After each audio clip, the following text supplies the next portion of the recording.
দুটো ট্যালকম পাউডারের ডেমো দেখাচ্ছি। যে পাউডারগুলো এখন গরমে আমরা প্রত্যেকেই ব্যবহার করব। অনেকেই এটা একটা এক্স ব্র্যান্ড মার্কেটের প্রোডাক্ট, আর এটা অ্যামওয়ের পার্সোনা ট্যালকম পাউডার। দুটো প্রোডাক্টের মধ্যে পার্থক্য দেখুন। এটা মার্কেটের ব্র্যান্ড, এটা কীরকম হাইড্রোফোবিক মেটেরিয়াল আছে তার প্রমাণ দেখুন। জলের উপরে ভাসছে, ওকে আমি নাড়াচ্ছি তবুও ও কিন্তু গুলছে না। হ্যাঁ, আর অন্যদিকে আমি আরও একটু যদি দিয়েও দিই কোনো পার্থক্য হবে না। দেখুন গুলছে না, জলের উপরেই অ্যাজ ইট ইজ আছে। উল্টো দিকে আমাদের অ্যামওয়ের যে ট্যালকম পার্সোনা ট্যালকম পাউডার, এটাও আমি দিলাম যথেষ্ট পরিমাণে। এটা দেখুন আমি জাস্ট একটু জলটাকে নাড়ালাম, পুরোপুরি এটা যে পুরো কোনো ওইরকম হাইড্রোফোবিক কোনো মেটেরিয়াল নেই, বা কোনো ওয়াক্সি মেটেরিয়াল বা কোনো তৈলাক্ত কোনো পদার্থ নেই, তার প্রমাণ একদম জলের সঙ্গে পুরো সলিবল হয়ে গেল, ওয়াটার সলিবল মেটেরিয়াল।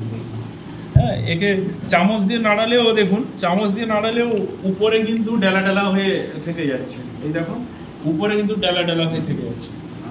এবারে এতে আমি একটা কেমিক্যাল ইউজ করছি, যে কেমিক্যালটা আয়োডিন লোশন হিসেবে আমরা কাটা ছেঁড়াতে লাগাই। সেম কেমিক্যাল আমি দুটোতেই ইউজ করছি।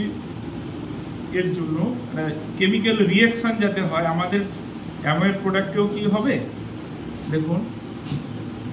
আমি অ্যামওয়ের প্রোডাক্টে দিলাম আয়োডিন লোশনটা, কিন্তু সেরকম কোনো রিয়াকশান হলো না। আর এটাতে অলরেডি আপনারা বুঝতে পারছেন, দুটো পার্থক্যটা বুঝতে পারবেন একটুতেই, যে কীরকম কালারের, দুটো কালারের মধ্যে কীরকম পার্থক্য দেখুন। আর কিছু সময় রেখে দিলে এটা একদম ঘন কালো হয়ে যাবে, একদম ঘন কালো হয়ে যাবে। তো এই একটা রিয়াকশান হয়েছে একদম পরিষ্কার। তার মানে কেমিক্যালের সঙ্গে কেমিক্যাল মিশলেই রিয়াকশানটা হয়। এমন কিছু কেমিক্যাল এর মধ্যে রয়েছে যেটা কেমিক্যালি রিয়াক্ট করে এরকম একটা বিদঘুটে কালার তৈরি করবে, কিন্তু এতে কিন্তু সেরকম কোনো রিয়াকশান হয়নি। তো এরকম কোয়ালিটি এবং সেফ প্রোডাক্ট আমাদের হাতে রয়েছে প্রচুর মানুষকে, এবং এর ফ্র্যাগ্রেন্সটা একদম ন্যাচারাল।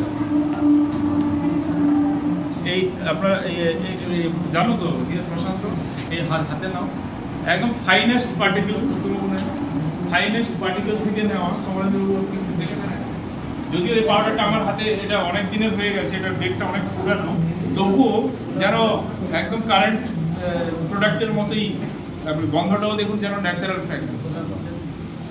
তো আসুন এটাকে এই গরমের সময় বেশি বেশি মানুষকে শেয়ার করি, এবং এরকম সব টক্সিক এরকম কেমিক্যালযুক্ত প্রোডাক্টের হাত থেকে মানুষজনকে রক্ষা করি। Thank you.